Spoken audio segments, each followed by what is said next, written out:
Ah mais de toute façon, on répond aux attentes des profs, et non seulement on répond aux attentes des profs, mais en plus... En fait, on a un outil très évolutif, c'est-à-dire qui est capable, qu'on peut vraiment, qui est très souple, en fait, qu'on peut tourner dans tous les sens et qu'on peut adapter au métier. Bonjour Jean-Marc Berriot. Bonjour Claude. Comment Canoprof, que vous venez de présenter lors des rencontres de l'Orme 2.16 et que vous lancez à compter de la rentrée septembre 2016, s'intègre-t-elle dans l'ensemble de l'offre de Canopé ? C'est une brique qui vient vraiment de manière complémentaire renforcer l'offre de services Canopé. On a développé Magistère avec le ministère pour former les enseignants.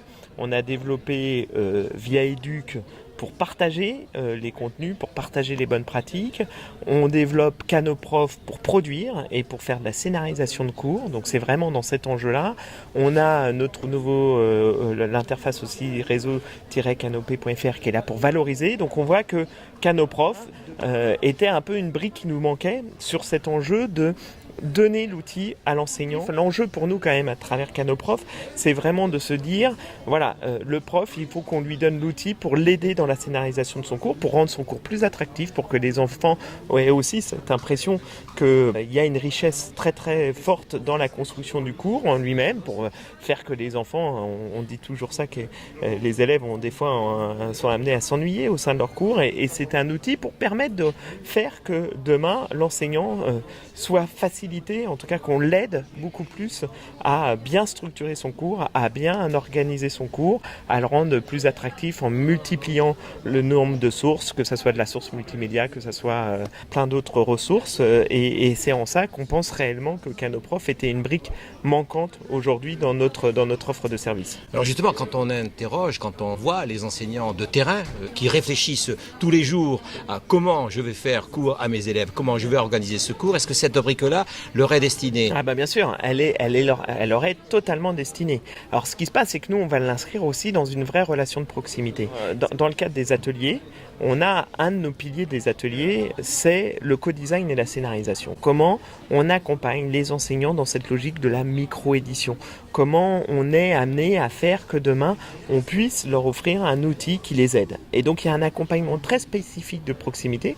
C'est comme ça qu'on va le construire. On fait des formations en ce moment de l'ensemble des acteurs dans les ateliers pour faire que demain, ce Canoprof soit un outil au service de l'enseignant.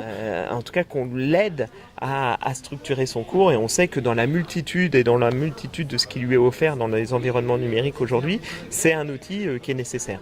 Tu viens de le dire. Il y a une multitude d'offres privées, on ouvre le web et on en trouve tous les jours. Comment aider les professeurs à faire en sorte que ce soit effectivement Canoprof, vers Canoprof qu'ils aillent. Après, on n'est pas, comment ça s'appelle, il n'y a pas des notions d'exclusivité aujourd'hui. Moi, je ne crois pas à la question de telle offre par rapport à telle offre. Nous, on offre une brique parce que les enseignants sont venus vers nous, et dans le positionnement qui est le nôtre, d'aider les enseignants dans l'évolution de leur pratique pédagogique. C'est ça notre métier, c'est ça que le ministère donne comme mission à son opérateur. On est là pour accompagner, donc c'est une brique professionnelle. D'accord, pour l'enseignant.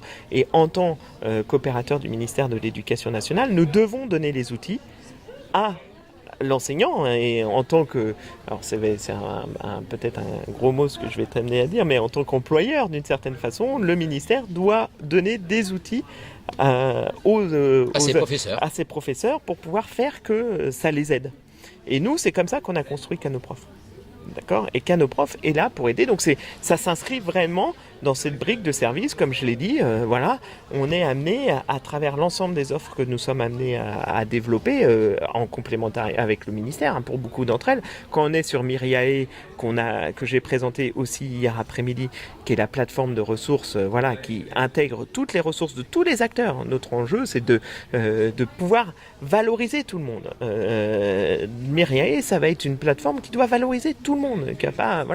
Et Myriae, demain, sera aussi un outil au service des enseignants pour permettre d'aller chercher les ressources de tel éditeur, de tel autre éditeur, de pouvoir faire vraiment, là aussi, aider l'enseignant dans sa pratique pédagogique. C'est comme ça que l'ensemble de services que nous proposons sont créés.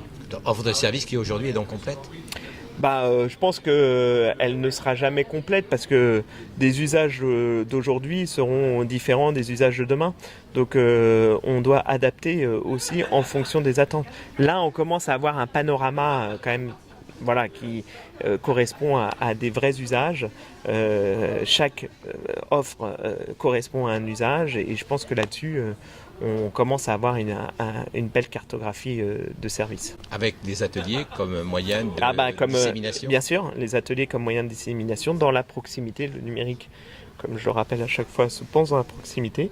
Et c'est à travers cette dynamique-là aussi qu'aujourd'hui, on est amené à pouvoir vraiment porter au plus près du terrain ces enjeux. Merci beaucoup, Jean-Marc. Merci, Bertrand.